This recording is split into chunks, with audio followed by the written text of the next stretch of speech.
nədir? Q bölünsün T'dir. Normalda elektrik baba naqili bu cür təsəvvür edirəm. Bax bu bir naqildir. Elektrik cəryanını yaradan naqil. Daha doğrusu elektrik yükləri keçən naqil. Bu normalda bunun içərisində elektronlar kimin ürəyi hara istəyir gedir. Düzdür? Yəni, çünki mənbə yoxdur. Elektrik yük daşıyıcıları var, hərəkət edən yoxdur. Kimin ürəyi hara istəyir gedir. Düzdür? İndi biz bunu nə edirik? Bu naqili dedik ki, bu elektronlar özünü elə bir ki, qaz atomları kimi aparır. Əgər mənbə olmadıqda, mənbə olmasa elektronlar özünü qaz atomları kimi aparır. Yəni elektron qazı modeli verirlər bu cür. Mənbəsiz olan elektrik cəryanında yük daşıyıcıların hərəkət etməsi, elektronların hərəkət etməsi bu cürdür.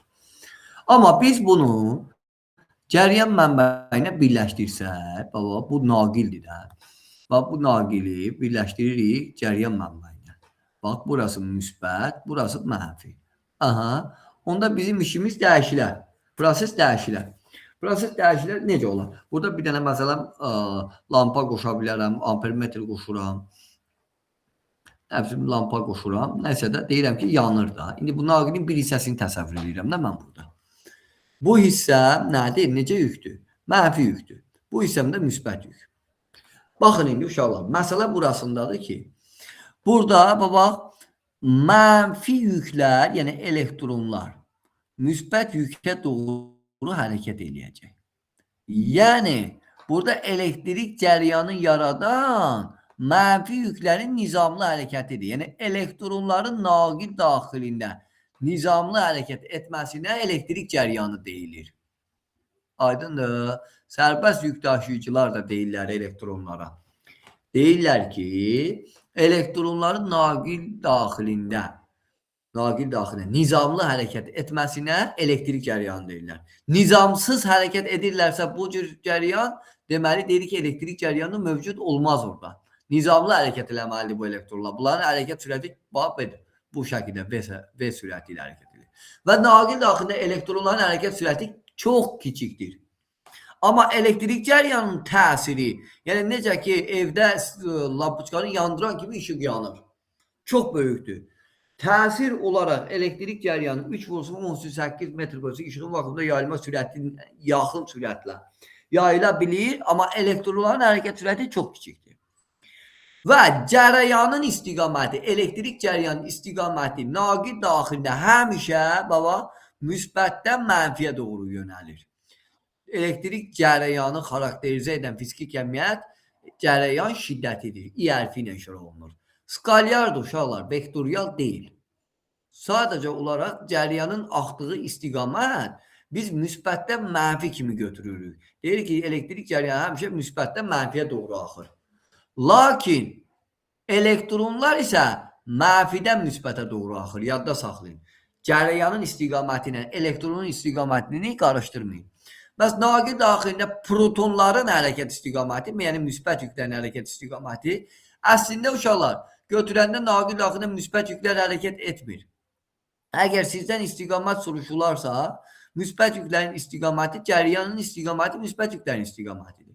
Elektronlar o müsbət yükləri sıxışdırır, sağa doğru aparır, belə deyək. Naqil daxilində uşaqlar, kristal qəfəsin düyün nöqtələrində, yəni naqilin daxilində bu müsbət yüklər rəqsi hərəkət icra edir, baba. Müsbət yüklər özü üçün belə hərəkət icra edir. İndi elektron gəlir, buradan daxil o elektron bu tərəfə keçəndə bu müsbət yükü sıxışdırır geriyə doğru. Aydındır, bu müsbət yükləri geriyə doğru sıxışdırır.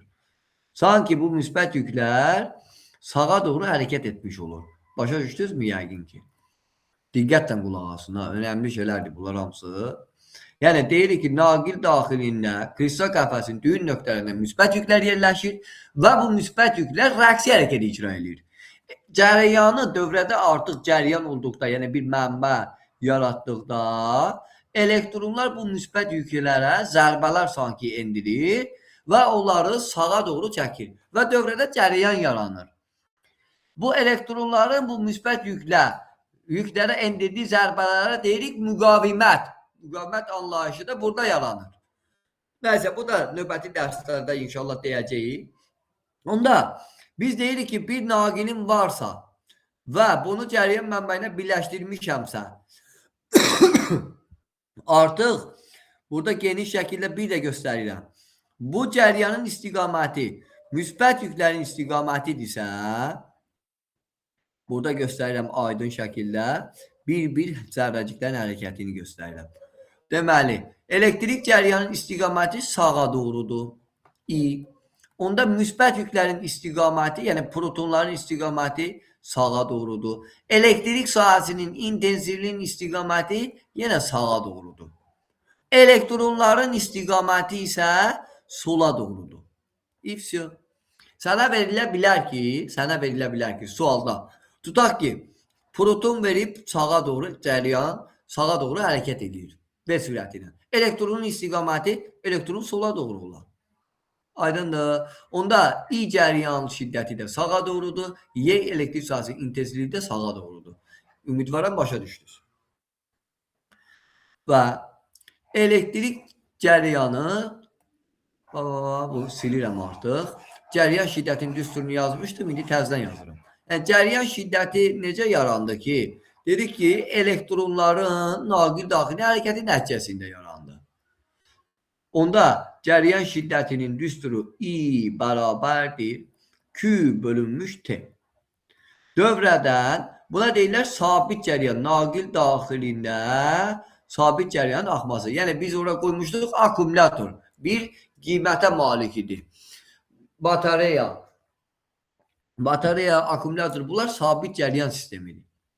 İndi deyirik ki, ona görə də sabit cəryanda I nə Q-dən, nə də T-dən asılı deyildi. Asılı deyil. Cəryan şiddətinin vahidi 1 amperdir. Elektrik yükün vahidi 1 kolon olduğuna görə, onda 1 amper kolon bölünsün saniyəyə bərabərdir.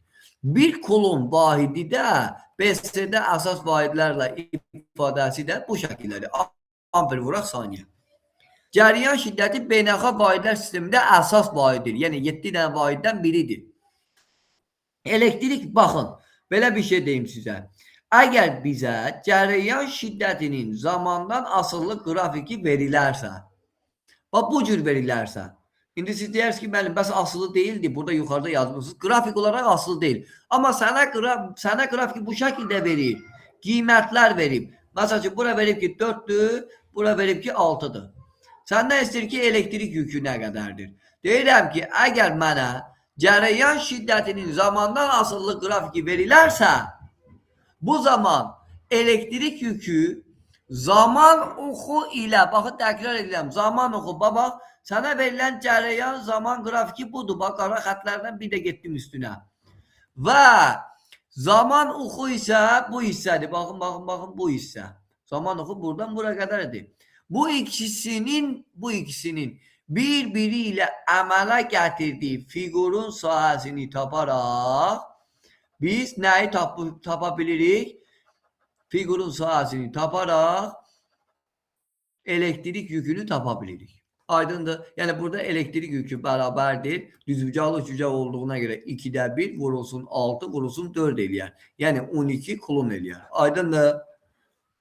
Ümidvaram başa düşdünüz. Bu da oldu cəryan şiddətin zamandan asılı qrafikində fiqur sahəsi.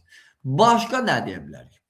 Əgər mənə Q bərabərdir, məsəl üçün 5 plus 3T tənliyi verilir, deyir ki, cəryan şiddətini tap.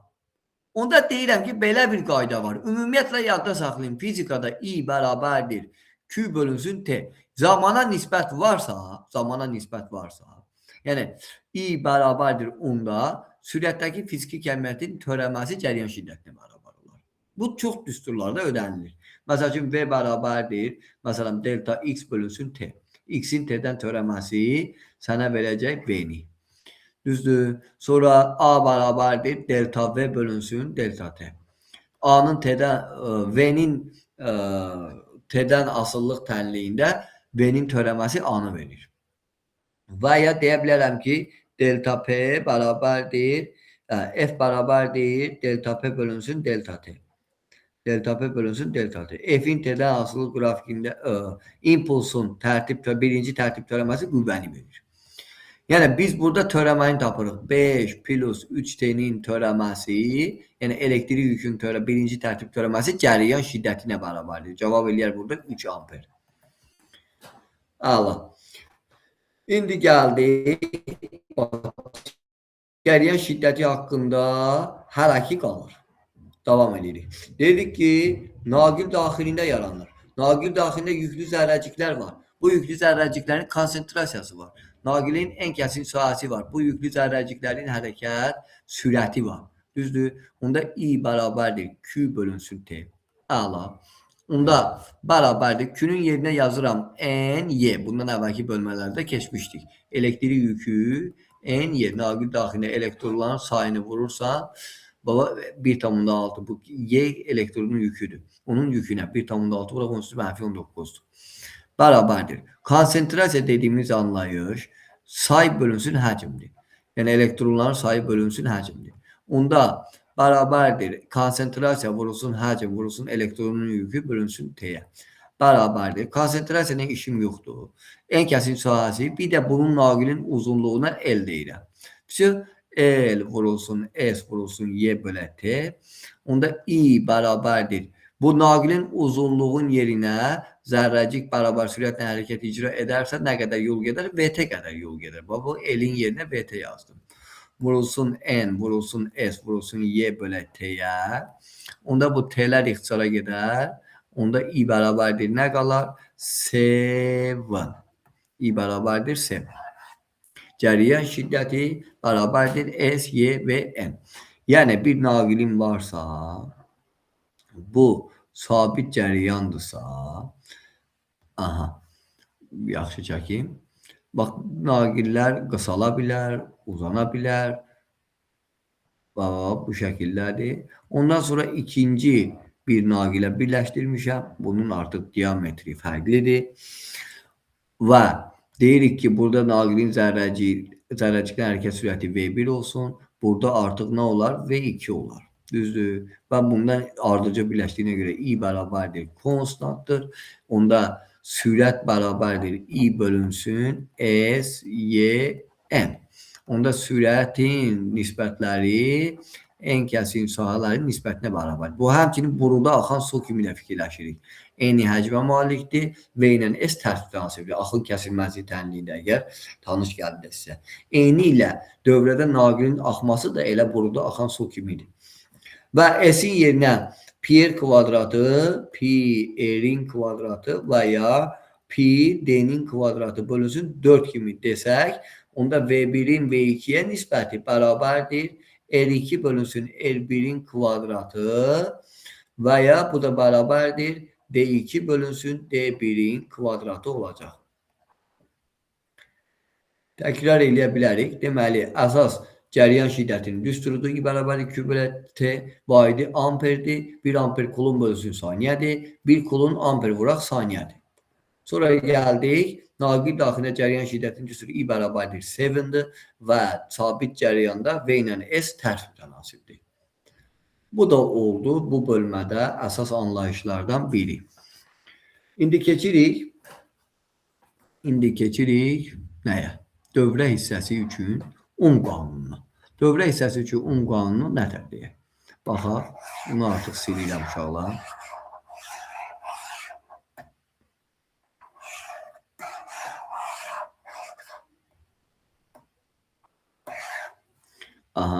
Dövrə hissəsi üçün qanunda deyilir ki, naqil daxilində ümumiyyətlə bir cəryan mənbəyi varsa və burada mənbə qoyuram, bayaq çəkdim, mənfi müsbət, artıq burada ampermetr qoşuram, bir dənə ampermetr, burada bir dənə məsəl üçün lampa qoşuram, düzdür, və burada da bir dənə açar qoymuşam və bu açarı bağlayıram. İfsi qutardı, getdi. Proses bu qədərdir. İndi deyir ki, buradakı cəryan şiddəti nəyə bərabərdir? Bu da ki, lampaya bərkidilmiş voltmetrdir. Cəryan da bu şəkildə axır. Deyir ki, bu lampanın özünün müqaviməti var. I bərabərdir. Dövrə əsasçı ünvanı deyilir ki, I bərabərdir. O bölünsün R-dir. Dövrə hissəsindəki gərginliyin müqavimətə olan nisbətinə cəryan şiddəti deyirlər. Və deyilir ki, dövrə hissəsindəki cəryan şiddəti gərginliklə düz, müqavimət anlayışı ilə tərs mütənasibdir. Müqavimət anlayışını bayaq biraz dedim sizə. İndi düsturunda yazıram. Onda müqavimət dediyimiz anlayış R hərfi ilə şərh olunur. Naqil daxilində elektronların kristal qəfəsinin düyün nöqtələrində rəqsi hərəkətdən müsbət yüklü ionlara göstərdiyi zərbələr nəticəsində yaranır. Və naqil daxilində müqavimətin düsturu ρ L bölünsün S-dir. Yəni, dövrə əsasında qanununda nə deyilir? Deyir ki, I ilə onun nisbəti sabit bir fiziki kəmiyyətə bərabərdir. Yəni, naqilin müqaviməti nə onun gərginliyindən, nə də cəryan şiddətindən nədir? Asılı deyil. Başa düşə bilirsiniz uşaqlar, problem varmı? Səsdə, görüntüdə bir problem varmı? Bir nəfər açsın, hələ bir dənə cavab versin. Xeyr, müəllim, yoxdur. Əla. Deməli, müqavimətin vahidi R bərabərdir 1 ohmdur. Müqavimətin vahidi 1 ohmdur. Onda R bərabərdir O belə İyə görə biz deyə bilərik ki, 1 ohm bərabərdir 1 volt bölünsün amperdir. Davam edə bilərik 1 ohm bərabərdir 1 voltun yerinə yaza bilərik A bərabərdir Q-dan joule bölünsün kulon vurulsun amper bərabərdir 1 joule-un yerinə kiloqram vurulsun metrin kvadratı bölünsün saniyənin kvadratı yazarıq. Kulonun yerinə də amper vuraq saniyə yazarıq. Bunlar amper kvadratı vurulsun saniyənin kubu. 1 ohmun beynəlxalq vahidlər sistemində əsas vahidlərlə ifadəsidir. 1 ohm vahidimizin açılışı. Onda deyirik ki, naqil daxilindən dövrə hissəsində müqavimət naqilin uzunluğu ilə düz en kəsin sahəsi ilə tərs mütənasibdir. En kəsin sahəsi ilə tərs mütənasibdir. Və bir də belə bir cümlə işlədirik. Bu ruh xüsusi müqavimətdir. Xüsusi müqavimət. Yəni, hər bir xüsusi müqavimət. Hər bir naqilin özünün xüsusi müqaviməti var. Yəni, sabit bir anlayışdır. Xüsusi müqavimətin də vahidi ohm vurulsun metrdir. Bəs müqavimət nədən asılıdır? Metallarda, naqil də metaldır da, metallarda müqavimət asılıdır temperaturdan, düz mütənasib asılıdır. Yəni, temperaturu artan bir naqili qızdırsaq, müqaviməti də artar. Yox, bir naqili soyutsaq, müqaviməti də azalar. Onu da yaddan çıxartmayaq. Yalnız metallara aiddir. Sonra, bunu da dediyimizə görə, vahidimizə dediyimizə görə gərginlik düşküsü. Yəni, lampanın üzərinə düşən gərginlik düşküsü nədir? I bərabərdir, O bərabərdir, I vuraq E. R. O, İdən də düz mütənasibdir, R'dən də düz mütənasib asılıdır. Müqavimət nə cəryan şiddətindən, nə də onun gərginliyindən asıl deyil. Buna deyirik dövrə hissəsi üçün ohm qanunu. Başa düşdükmü? Problem var mı? İndi hər hansı bir elektrik dövrəsində deyirik ki, görülən iş, elektrik cəryanının işi. Məsəl üçün, elektrik cəryanının işi. Biz ta bundan elektrik bölməsindən A bərabərdir Q-U düsturunu keçmişik. Onda A bərabərdir Q-nun yerinə it yazsam, Q bərabərdir I-T. Onda olur nə? I-U-T. Bərabər I-nin yerinə U bölünsün R yazsam, olacaq U kvadratı bölünsün R, uraq T. Bərabərdir. Onun yerinə I-R yazsam, I kvadratı R-T. Elektrik cəryanın işinin düsturudur. Elektrik cəryanın işinin vahidi, uşaqlar. İşin vahidi nədir? 1 jouldur, uşaqlar. İşin vahidi 1 jouldur. Deyirik ki, 1 joule bərabərdir.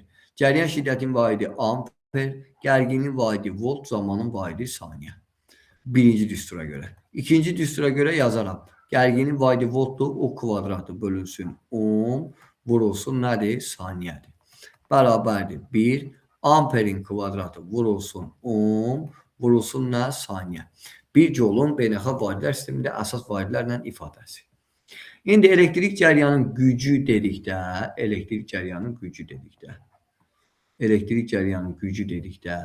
güc bərabərdir A bölünsün T'dir. A bölünsün T. Onda A'nın yerinə bunların hər hansısa birini yazsaq, onda P bərabərdir I vuraq U, bərabərdir U kvadratı bölünsün R, bərabərdir I kvadratı vurulsun R'dir. Gücün vahidi 1 wattdır. 1 watt 1 amper vurulsun voltdur. Bərabərdir 1 voltun kvadratı bölünsün 10'dur. Bərabərdir 1 amperin kvadratı vurulsun 10'dur. 1 wattın BSD əsas vahidlərdən açılışı. Buradakı asıllıqların hamısı mövcuddur. Bir də qrafikləri çəkib vaxtımız getməsin. Buradakı asıllıqlar hamısı mövcuddur. Yəni P-dən, O-dan hər biri bir sabit fiziki kəmiyyətə baxır. Məsəl üçün, O sabitdirsə, P ilə R tərsdir. Məsələn, I sabitdirsə, P ilə R düzdür. Məsələn, U sabitdirsə, A ilə R tərs. Məsələn, I sabitdirsə, A ilə R düzdür. Bir də var uşaqlar, Joule-Lenz qanunu. Joule-Lenz qanununda nələr deyilir? Bax, dedik ki, elektrik cəryanın işini müəyyən edən alim Joule-dur.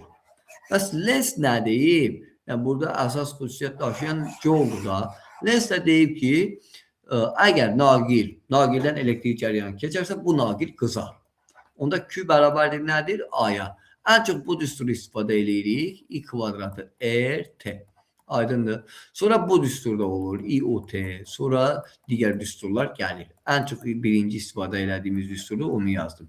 Bunlar hamısı əslində Joule-Lenz qanunudur. Joule-Lenz qanunu. Əla. Bu da oldu elektrik dövrəsində Joule-Lenz qanununda dedik. İndi biz deyək hansı prosesi? Deyək, naqillərin ardıcı birləşməsi və paralel birləşməsi.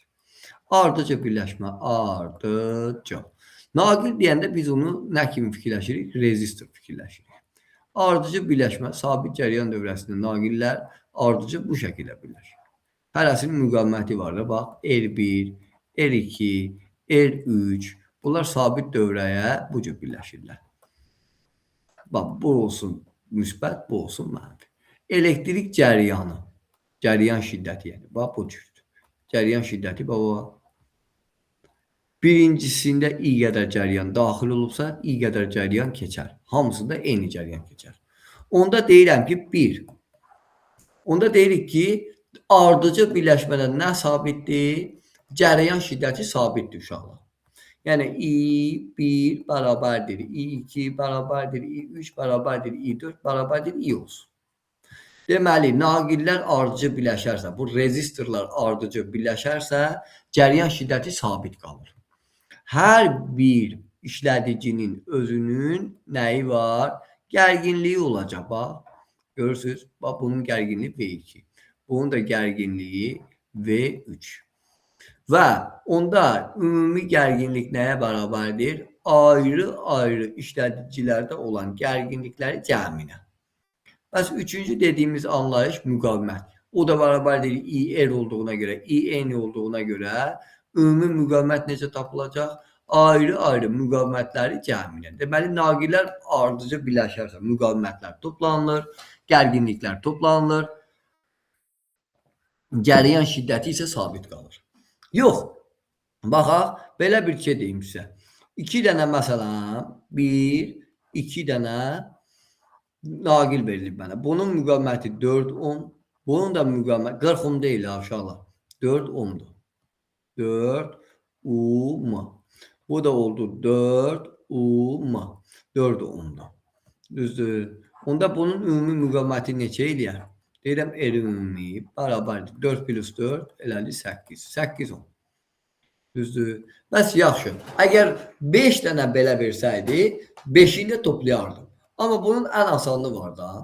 Müqavimətlər eyni olarsa, Onda ümumi müqaviməti tapmaq üçün nə edirik? Onun bir sayını, yəni 5 dənədirsə, sayını vurursan onun müqavimətinə, yəni bir dənəsi müqavimətinə. Məsələn 5 dəfə 4 20 edir. Aydındır. Buna dedik ardıcı birləşmədə ümumi müqavimətin tapılması. Ardıcı birləşmədə i sabitdirsə, i konstantdırsa, onda hansı fiziki kəmiyyətlər dəyişir? U bərabərdir nədir? I vuraq R. Yəni O1-in O2-yə nisbəti, R1-in R2-yə nisbəti olar. Sonra hansı fiziki kəmiyyətlər haqqında deyə bilərik? Sonra i konstant olduğuna görə deyə bilərik ki, görülən iş bərabərdir i kvadratı RT. P bərabərdir nədir? I kvadratı R. Yəni A1-in A2-yə nisbəti bərabərdir R1-in R2-yə nisbəti. Çünki i sabitdir. P1-in P2-yə nisbəti bərabərdir R1-in R2-yə nisbəti. Bu həmçinin Q1-in Q2-yə nisbəti olar. Ən çox Q ilə istəyər ardıcı birləşmədə. Onu da dedik. Başa düşdükmü? Deməli, ardıcı birləşmədə naqillər ardıcı birləşərsə cəryan şiddəti sabitdir. Gərginliklər ayrı-ayrı işlədicilərdə olan gərginliklər cəminə bərabərdir. Müqavimətlər ayrı-ayrı rezistorlarda olan müqavimətlərin cəminə bərabərdir. Əgər bir neçə kondensator ardıcı birləşərsə, bir dənəsinin müqaviməti, bütün müqavimətlər eynidirsə, ardıcı birləşənlərin sayını vuraram onun bir dənəsinin müqavimətinə, ümumi müqaviməti tapılmış olar. Ümidvaram bunu da başa düşdünüz. Sualınız varsa deyin inşallah. Nəyi başa düşmüşsə deyin. Sualınız yoxdursa keçək naqillərin paralel birləşməsinə. Keçək naqillərin paralel birləşməsinə. Naqillər paralel birləşəndə bu cür olur uşaqlar. Baba, bura olur R1. Düzdür. Baba, mənbə artıb bağlanır. Bura olur R2. Baxaq. Bura olur R3. R3. Bax, bu cür birləşir. Burası müsbət olsun. Burası mənfi olsun. Biraz yaxşı alınmadı. Budur. Baxın, arda gəlmədi. Yan-yana gəlmədi. Üst-üstə gəldi. Belə birləşməyə paralel birləşmə deyirlər. Paralel birləşmədə nə sabitdir? 1. Ümumi gərginlik sabitdir. Yəni, ümumi gərginlik, dövrədə nə qədər gərginlik varsa, hamısı bir-birinə bərabərdir. Bütün işlədicilərin gərginlikləri eynidir. O ümumi. O ümumi. Deməli, paralel birləşmədə gərginlik sabitdir. Gərginlik sabitsə, onda daxil olan cəryan paylanılacaq. Baba, buradan i qədər daxil olubsa, bir hissəsi yuxarı, i1, bir hissəsi sağa, i2, bir hissəsi aşağı, i3. Onda deyərəm ki, i ümumi bərabərdir. i1 plus i2 plus nə? P2 plus i3. Bəs müqavimət isə belə tapılır. I bərabər U bölünsün R olduğuna görə, onda biz burada deyirik ki, 1 bölünsün R ümumi paralel birləşmədə bərabərdir 1 bölünsün R1 plus 1 bölünsün R2 plus 1 bölünsün R3. Yadda saxlamaq lazımdır ki, ümumi müqavimətin tərs qiyməti ayrı-ayrı müqavimətlərin tərs qiymətləri cəminə bərabərdir. Yox, sənə 2 dənə rezistor verib, bax, burası R1'dir, burası da R2'dir. Və bu rezistorlar bir-birinə paralel birləşib. Onda bunların R ümumisini bərabərdir. Bunların R ümumi bərabərdir. Ümumi tapırsan elə R1 vurulsun R2, R1 vurulsun R2 bölünsün R1 plus R2 ilə tapılacaq. 2 dənə naqil üçün ümumi müqavimətin tapılması. Yox, eyni müqavimətlərdir. Bir-biri ilə paralel birləşib, onda ümumi müqavimət, bir dənəsinin müqavimətinin qiymətini bölsən paralel birləşənlərin sayına ümumi müqaviməti tapmış olursun. Əgər burada U sabit olduğuna görə, U bərabərdir konstant olduğuna görə, I bərabərdir U bölünsün R-dirsə, I1-in I2-yə nisbəti, R2-nin R1-ə nisbəti olar. Onda Q1-in Q2-yə nisbəti, R2-nin R1-ə nisbəti olar. Hansı ki, burada I bərabərdir U bölünsün R düsturundan istifadə elədim. Burada Q bərabərdir U kvadratı bölünsün R vuraq T düsturundan. Bir de gücü deyərəm. P bərabərdir O kvadratı bölünsün R vuraq T düsturunu istifadə edərəm. P1'in P2'ye nisbəti bərabərdir nə? R2'nin R1'ə nisbəti. Əla. İndi yaddan çıxan anlayışlarımız nədir? Burada hələ ki paralel birləşmədə yaddan çıxan, ardıcıl birləşmədə yaddan çıxan bir şey yoxdur. Sualınız varsa deyin, yoxdursa keçək digər anlayışlara. Yoxdursa keçək digər anlayışlara. Silirəm artıq bunları uşaqlar. Ardıcıl və paralel birləşmələri də dedik. İndi məsələ burasındadır ki uşaqlar, məsələ burasındadır ki. Deyirik ki dövrədə elektrik cəryanı tənzimləyən cihaz. Dövrədə elektrik cəryanını tənzimləyən reostatdır. Reostat dövrəyə bu cür birləşir. Bax, ox qaydasında, yadda saxlayın. Aha.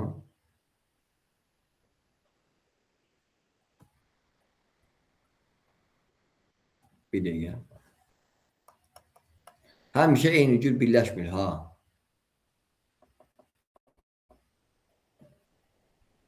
Bax, belə bir reostatımız var.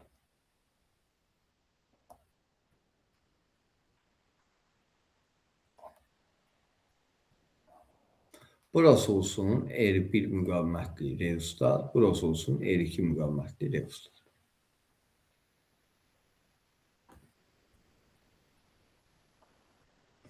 Bunun gərginliyi olsun voltmetr 2.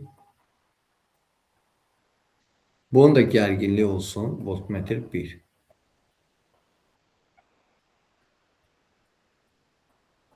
Burası olsun müsbət qütb. Burası olsun mənfi qütb. Burada bir dənə ampermetr qoşaq. İfsin. Dövrəm tamamlandı. Mənə deyir ki, reostatın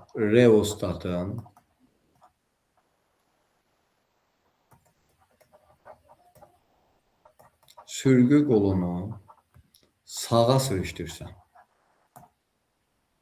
Sağa sürüşdürsən. Eşidə bilirsiniz uşaqlar. Diqqətiniz burada olsun. Eşidə bilirsinizmi? Bəli, eşidirik. Əla. Deməli, I cəryan şiddəti bu cürdür. Həmişə müsbətdən mənfiyə doğru axır. Baxın, həmişə I cəryan şiddəti müsbətdən mənfiyə doğru axır. İndi, baxaq, cəryan şiddəti bu qədər hissədən keçər. İlk öncə. Əgər mən bu reostatın sürgü qolunu sağa sürüşdürsəm, yəni buradan götürüb, bura gətirsəm, onda cəryan nə qədər hissədən keçər? Bax, budur. Göy markerdən götürmüşəm, rəngləyirəm. Bu qədər hissədən. Yəni, əvvəl cəryan bu qədər hissədən keçirdi. Sonra cəryan bu qədər hissədən keçməyə başladı. Reostatın sürgü qolunu sağa sürüşdürdü. Onda cərəyan keçən hissənin uzunluğu nə oldu? Azaldı. Əvvəl çox keçirdi, indi az keçirdi. Sürüşdürmüşəm sağa. Uzunluq azaldısa R bərabərdir rho L bölünsün S-dir. Əgər uzunluq azaldısa, naqilin uzunluğu azaldısa, onda cərəyan keçən hissənin uzunluğu azalarsa, onda müqavimət azalır. Müqavimət azalarsa I bərabərdir U bölünmüş R'dir. Müqavimət azaldığına görə I-nin qiyməti artacaq. Burada bağlanılmış bir ampermetrin göstərişi nə olar? Artar. Niyə? Çünki bu R1 ilə R2 bir-birini ardıcı birləşdirilmişdir. R1-də keçən cəryan artıbsa, deməli R2-dən keçən də cəryan artar. Başa düşdükmü? Deməli, ampermetrin göstərişi artar. Müdaxilə olunan R1'dir. R2'ye heç bir müdaxilə olunmayıb. Deməli, R2'nin müdaxilə olunmadığına görə müqaviməti sabitdir. Onda I2 bərabərdir. I vurulsun R2. Düzdür? R2 sabitdir. Konstantdır. Baba bu konstantdır. Ama I1 ne olub? Artıb. I1 artdığına görə O2 ne olar? Artar. Bu da U bərabərdir konstant sabit gərginlik mənbəyidir. İndi artıcı biləşəndə ümumi U toplanılır. O1 ilə O2-nin cəmi. Onda əgər I2 artıbsa, U da sabit gərginlik mənbəyidirsə, sabitdirsə, onda O1 nə olar? Azalar. Qutardı getdi. Sürgü qolunu sağa sürüşdürdükdə cəryan keçən hissənin uzunluğu azaldığına görə müqaviməti azalır. Cəryan şiddəti artır. Onda ikinci rezistorun qiyməti, müqavimətin qiyməti dəyişməz. İkinci rezistorun gərginliyi artar. Birinci rezistorun gərginliyi azalar. Aydındır. Buna dedik reostatın iş prinsipi. Naqilin müqavimətinin uzunluqdan asılı olmasına əsaslanır. Reostatın iş prinsipini dedik. İndi bizdə bir dənə yadımızdan çıxan anlayış cərəyan sıxlığı var. Cərəyan sıxlığı. Cərəyan sıxlığı nədir? J hərfi ilə işarə olunur. I bölünsün S-dir. Bəzən buna görürsən ki, sual düşür. Amper bölünsün metrin kvadratıdır. Cərəyan sıxlığı demək, naqildə elektrik cərəyanının istiqaməti əgər sağa doğrudursa, onda intensivliyin istiqaməti də sağa doğrudur deyirik və elektrik cərəyan sıxlığında istiqaməti sağa doğru deyirik və vektorial deyirik. Niyə vektorialdır? Səbəbini deyək. J bərabərdir U bölünsün R vuraq S bərabərdir U bölünsün R'in yerinə rho L vuraq S bölünsün S, S'lər getdi. Bərabərdir U bölünsün L vurulsun D. U bölünsün E də sənə verəcək yeni. D hardan gəldi? Bir dəqiqə.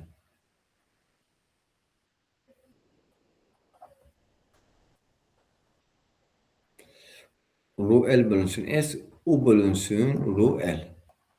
Rho L. Deməli, bu da bərabərdir. U bölünsün L'in yerinə Y yazıram. U bölünsün N'in yerinə Y yazıram. Y bölünsün rho olur. Y'in vektorial olduğundan J də vektorialdır. Deməli, cəryan sıxlığının ikinci düsturu intensivlik bölünsün nədir? Rho xüsusi müqavimətdir. Xüsusi müqavimətdən heç dənə asıl deyil. Buna deyirlər elektrik cəryanının sıxlığı. Tutardı getdi. Ümumiyyətlə, sabit cəryan qanunlarında iş, güc, müqavimət bunların hamısını bitirdik. İndi keçirik tam dövrə. Sabit cəryan qanunlarında tam dövrə üçün 10 qanuna baxın. Buradasınız uşaqlar. Yatmamısınız. Ben buradayım müəllim. Allah. Deməli, tam dövrə üçün 10 qanun. Tam dövrə. Tam dövrə nə deməkdir? Bax, tam dövrə birisi nədir? Bir də bateriyadır. Və bunları hər hansı bir naqillə birləşdirmişəm bir-birinə. Adicə pod bateriyasıdır. İstifadə edirik, bir müddətdən sonra zaretkası bitir. Düzdür, burası mənfidir, burası müsbətdir. Niyə zaretkası bitir? Çünki bu mənfi yüklü elektronlar gedəcək sağa doğru. Sağa doğru gedəcək. Nəticə etibarilə burada olan mənfi yüklü elektronlar bitəndən sonra buradakı müsbət yükləri neytrallaşdırır. Və dövrədə cəryan yox olur. Biz nə edirik? Biz istəyirik ki, bu cəryan təzədən bərpa olsun. Onun üçün burada nə edirik? Əlavə o akkumulatoru, o bateriyanı götürüb zaretkaya qoşuruq. Zaretkaya qoşanda artıq, deməli, kənardan bir mənbə gətirdim də. Bu zaman kənar qüvvələr iş görəcək, elektrik təbiətli olmayan qüvvələrdir və elektronu sağa doğru aparacaq. Elektronu sağa doğru apardıqca təzədən bu elektronlar sola doğru gedəcək və elektrik cəryanı yaradacaq. Onda deyirik ki, kənar qüvvənin gördüyü iş bərabərdir. Kənar qüvvənin gördüyü iş, kənar hissədə bu elektronlar hərəkət yükü vurulsun bir də onun nəyinə? Gərginliyinə. Həmin o kənar qüvvənin gərginliyi adlanır elektrik hərəkət qüvvəsi. Elektrik hərəkət hərəkət qüvvəsi. Vahidi bir voltdur. Yəni gərginliyi xarakterizə edir, amma tam dövrə üçün xarakterizə edir. Buna deyirik tam dövrə. Bu anlayışa deyirik tam dövrə. Yəni əlavə bir başqa bir mənbə var burada. Aydındır? Məsələn, tam dövrəni biz qeyd etdikdə, tam dövrəni qeyd etdikdə bu cür göstərirlər. Baxın. Burası müsbət, burası mənfi.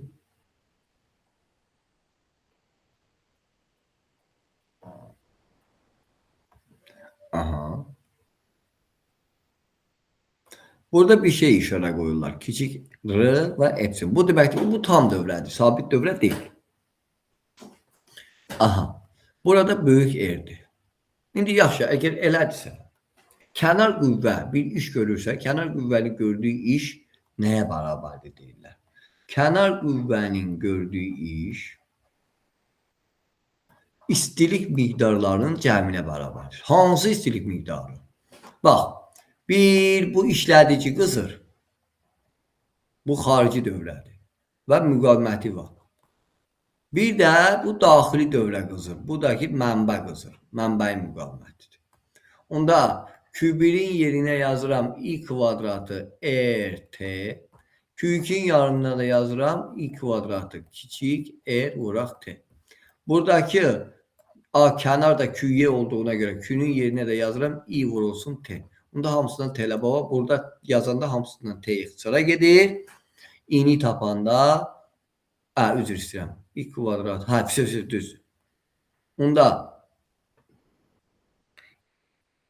bax, kənar qüvvənin yerinə i, y, t bərabərdir. i kvadratı r plus kiçik r. i kvadratı t bağışlayın. i kvadratı t. Baba, bu gedəcək buradan. i kvadratı t deyəlim.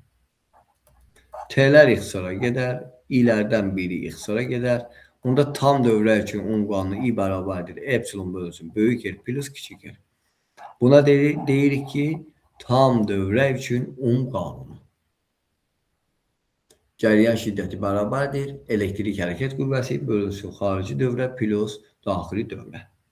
İndi əlbəttə ki, bu i epsilondan düzü mütənasibdir. Yəni tam o dövrə hissəsi üçün desək, i o-dan düzdürsə, y ilə də düz mütənasibdir. İndi məsələni biraz araşdıraq. Deyirəm ki, 2 dənə şərt mövcuddur. Əgər xarici dövrə olmasaydı, bu zaman qısa qapanma yaranardı. Buna deyirlər qısa qapanma cəryan şiddəti. Nə vaxt yaranır? Yəni rezistor olmadıqda, xarici dövrənin müqaviməti olmadıqda. Buna deyirlər qısa qapanma cəryan şiddəti. i qısa qapanma. Epsilon bölünsün R-dir. 2 dənə hal mövcuddur. 2 hal mövcudluğu nə deməkdir? Bax, burada bir dənə işlədici quşuram. Rezistorluq quşuram. Düzdür. Bax, burada bir dənə ampermetr quşuram. Burada bir dənə mənbə quşuram. Düzdür. Müsbət mənfi. Aha. Bax, burada dövrəni açıq saxlayıram. Açıqdır. Dövrə açıqdır. Dövrə açıqdır olanda, bax, bu rezistorun gərginliyi bu epsilona bərabərdir. Mənbənin olan gərginliyinə bərabərdir. Aha. Əgər bağlı olarsa,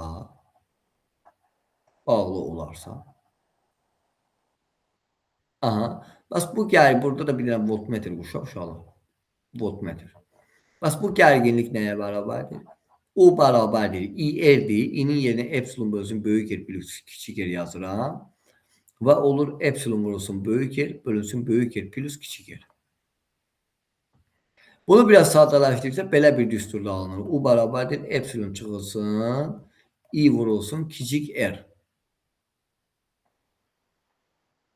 Buna deyirik ki, tam dövrə üçün gərginliyin düsturu. İndi keçirik qrafikləri yazırıq. Dedik ki, i cəryan şiddətinin böyük R-dən asılı qrafiki. Burası belə olacaq. Baxın, tam dövrə üçün qanunu. Bu olacaq i qısa qapanma. Onda u gərginliyin böyük R-dən asılı qrafiki. Bu olacaq belə. Sonra u gərginliyin i-dən asılı qrafik. Onda bura olacaq belə baxın. Burası olacaq i qısa qapanma, burası da olacaq epsilon. Burada 0 yazır. Epsilon deyirik ki, tam dövrə üçün qanunu da əsas anlayışlar bu qədərdir. İndi tam dövrə üçün qanununda sualımız varmı? 2 dənə düsturdur. İ'nin və onun düsturları. Onun düsturları 2 dənədir. Gərginliyin düsturu. Bir də tam dövrə üçün cəryan şiddəti və qısa qapanma cəryan şiddəti. Qısa qapanma nə vaxt olur? Eğer 0 olduqda. O nə vaxt E-yə bərabər oldu? Dövrə açıq olanda bu rezistorun gərginliyi mənbənin gərginliyinə bərabərdir. Bu da mənbəyin daxili müqaviməti kiçik yerdir. Daxili müqavimətinə vahidi ohmdur. Bu da oldu bu şəkildə. Tam dövrədə demək olar ki, bitmək üzrədir uşaqlar. Artıq az qalıb bölmənin bitməsinə. Faydalı iş əmsalı var. Faydalı iş əmsalı P faydalı bölünsün P tam vurulsun 100%. Və ya eta bərabərdir. A faydalı bölünsün A tam vurulsun 100%. Tam olan işlər E ilə olanlardır. Faydalı işlər isə I o ilə olanlar. Vurulsun 100%. Və ya eta bərabərdir. I u t bölünsün I y t. Yəni eyni məna daşıyır. Bunda faydalı iş əmsalının düsturu belədir. Eta bərabərdir. U bölünsün epsilon vurulsun 100%. Buna deyilir faydalı iş əmsalının düsturu. Tam mexanikadan keçmişdik etanı. Onda başqa onun yerinə epsilon çıxılsın i-yer yazsaq və ya böyük yer onun yerinə epsilon böyük yer bölünsün böyük yer plus kiçik yer epsilonlar gedəcək nə qalacaq? Böyük yer bölünsün böyük yer plus kiçik yer vurulsun nə 100%. Və ya eta bərabər onun yerinə epsilon çıxılsın i-yer yazsaq hər tərəfi epsilona bölsək bulacaq 1 minus i vurulsun kiçik yer bölünsün epsilon. Vurulsun əlbəttə ki 100%. Faydalı iş əmsalının vahidi yoxdur. Faizlərlə ifadə olunur. Və deyərik ki, onun etanın odan asılı qrafiki, etanın odan asılı qrafiki düz mütənasibdir. Etanın böyük erdən asılı qrafiki, yəni faydalı iş əmsalının xarici müqavimətdən asılı qrafiki baba bu cürdür. Çünki böyük er həm sürətdə, həm məxrəcdə var. Belə də yadda saxlaya bilərsiniz. Və etanın i-dən asılı qrafiki bu cür olacaq baba. Burada i qısa qapanmadır. Baxın, bura i yoxu, buradırsa, deməli, bura i qısa qapanmadır. Burada 0-dır. Etada 100%-dir. Yəni, bura 100% olan hissədir. İfsil. Bu da oldu. Nə? Faydalı iş əmsalı. İndi biz baxaq nəyə? Biz baxaq mənbələrin ardıcıl və paralel birləşməsinə. Əlbəttə ki, mənbələr də ardıcıl və paralel birləşir. Birləşə bilir. Bu ardıcıl birləşmədir. Bu olacaq Y1, bu olacaq Y2, bu olacaq Y3, bu da olacaq Y4. Bunun müqaviməti olacaq R1. Bunun mənbəyin müqavimətidir bu. R2, R3, R4. Bunu birləşdirdim hər hansı bir işlədiciyə. Müqaviməti R-dir. Birləşdirdim. Nə bilim, ampermetr var, hər nə isə birləşdirdim belə. Düzdür, bu da olsun ampermetr. Dedim ki, burada ampermetrdən keçən cəryan şiddətini tap. Bunu tapmaq üçün birinci. Bax, deyirəm, burası mənfidir, bura müsbət. Burası mənfidir, bura müsbət. Burası mənfidir, bura müsbət. A, bura müsbətdir, bura mənfi. Mənfi, müsbət, mənfi, müsbət, mənfi, müsbət. Eyni birləşiblər. Onda ümumi elektrik hərəkət qüvvəsi. Y1 plus Y2 eyni birləşənləri toplayırsan. Əks birləşənləri çıxırsan da. Yəni, onunla eyni birləşənlərlə əks birləşənlər çıxılır. Eynilər toplanılır. Hansılar eynilər birləşibsə toplanılır. Əks də onlarla çıxılır. Olacaq ümumi gərginlik. Ardıcı birləşmədə müqavimətlər toplanılır deyək. Onda xarici müqavimətlər bu şəkildə toplanır. Daxili müqavimətlər bu şəkildə tapılır.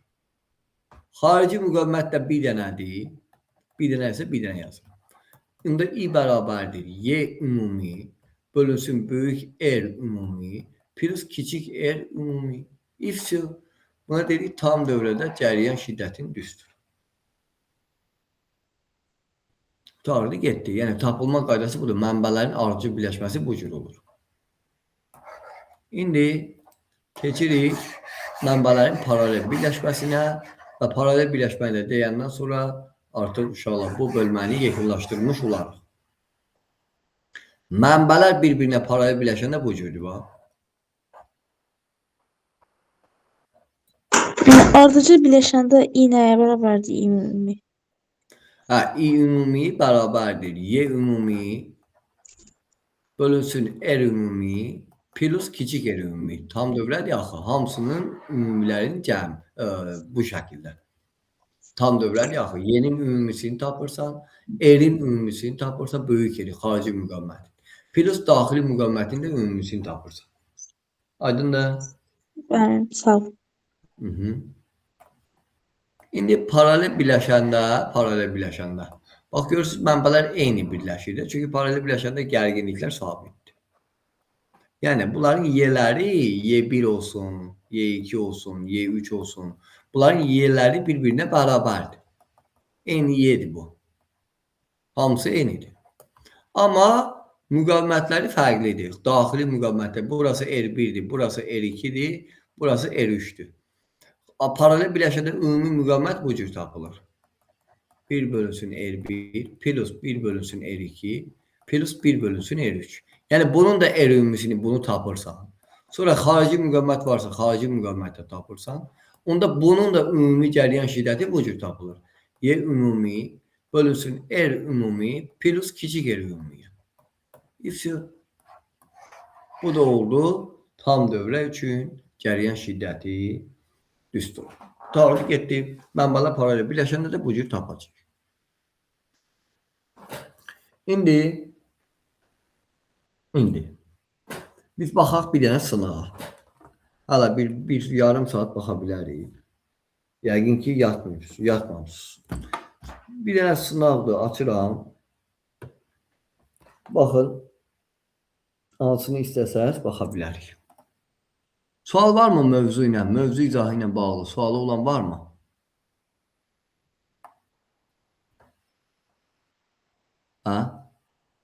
Başlayanda 19 nəfər başlamışdıq. İndi 12 nəfər var. Əla. Yaxşıdır. Deməli, Polad, Ruslan, Nuray, Natavan, sonra Kutu, Mələkə, Hacı Hüseyin, Elna, Əflatun. Mən niyə 2 dənə burada təqdimatısız görüş başlasın? Mən 2 nəfərəm ki burada. İstənilən halda ekranımı göstərin. Əla. İstənilən halda ekranı göstərdik. İndi bura gəldik. Aha. Bura gəlmirik. Bura gəldik. Oy.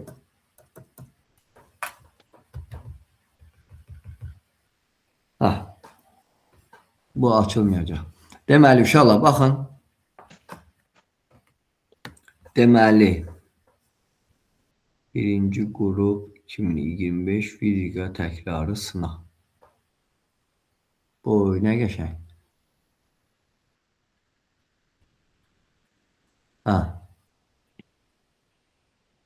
Görə bilirsiniz.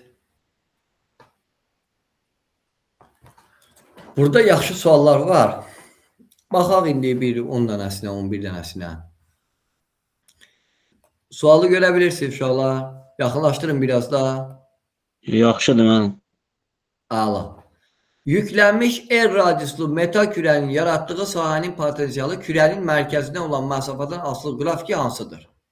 Bax, deyək ki, bir dənə kürən var. Düzdür. Bu da kürənin mərkəzidir. Aha. Bax, mərkəzi. Və bu müsbət yüklə yüklənib də. Müsbət yük deyir. Bəli. Yüklənmiş errasiv metal kürənin yaratdığı sahənin potensialı kürənin mərkəzində. Burada müsbət yük deməli idi. Çünki mənfi yük üçün fərqlidir. Aydındır. İndi müsbət yük deməyib də eybi yoxdur. Biz də başa düşürük də burada mənfi olan anlayış yoxdur. İndi kim deyə bilər onu? Bax, mən bir ipucu gətirirəm. Burası sizin üçün udursa, məsələn, burası A-dır, burası B-dir, burası da C-dir. Aha, Əvvəlcə hər halda daxildə olduğu üçün sabit qalar. tamamilə doğrudur. Daxildə fi konstantdır. Fi konstantdır. Tamamilə doğrudur. Cavabım nə oldu? Aferin. Uzaqlaşdıqca azalır. Və ya biz bir dənə belə bir cümlə işlətmişdik. Müsbət yük isə intensivlik xəttləri çıxır. Müsbət yüklərin hərəkət istiqamətində finin qiyməti azalır. Qutardı, getdi. Başa düşdük.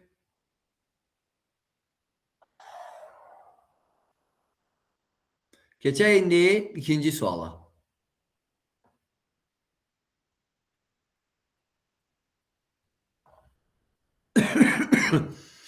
İkinci sualda nə deyilir? Aha. İkinci sualda görək nə deyilir. Deməli, buradan pozanı götürürük. Buradan bir dənə ağ rəng götürürük və bunu qalınlaşdırırıq. Bir dəqiqə. Boy. Yox, olmadı. Pozanı götürmürsən. Burada bir dənə ağ rəng. Bunu qalınlaşdırırsan. Ala baxın ala ikinci suala. Kim deyə bilər? Bərabərdir də. Fiilsə fiil. Niyə bərabərdir? Yuxunu çünki. Ay, sağ ol. Əgər iki dənə toxunan kürələr deyilirsə, onların fiilləri nədir uşaqlar? Bərabərdir. Tamamilə doğrudur. Toxunan kürələrin fiilləri nədir? Konstantdır.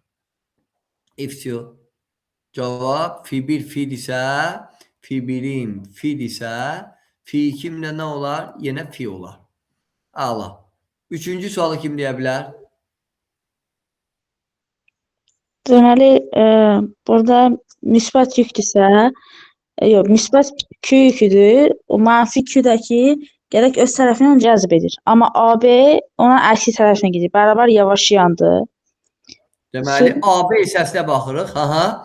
Deməli, mənfi Q yükü ABC. Bəli, burada dedin necə oldu? Bunun istiqaməti bu tərəfdir də. Qüvvə təsir edir. Qüvvədəki ona əksinə, çünki müsbət tərəfə doğru gedir.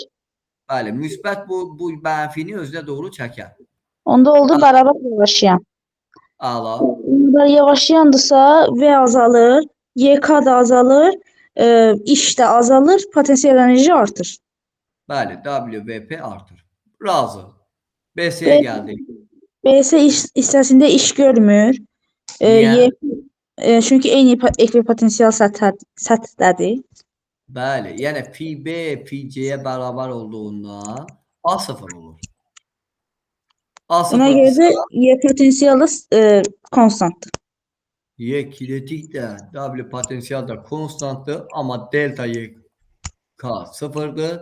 Delta Y CD-yə gəldik. CD hissəsində sürətlə vektor qüvvə eyni istiqamətlidir deyə bərabər yeyinləşəndir.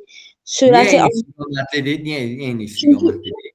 CD Q-yə gəlir, mənfi də müsbətə gəlir. Deməli, CD hissəsində həmin o mənfi yük CD hissəsindədir artıq. CD-dən bu Q müsbət yükə tərəf gələcək.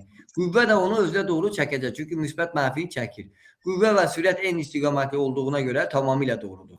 V artır, YK artır, A da artır, VP azalır. VP azalır. Məndən nə istəyirdi? Azalman. Deməli, cavabım nədir? C-dir. Aydın uşaqlar. Keçdik indi dördüncü suala. Dördüncü sualı deyin hələ. İçliyi çıxardıramsa, deməli S1 azalar. Deməli, işlik çıxardılsa S1 azalar. Səbəb?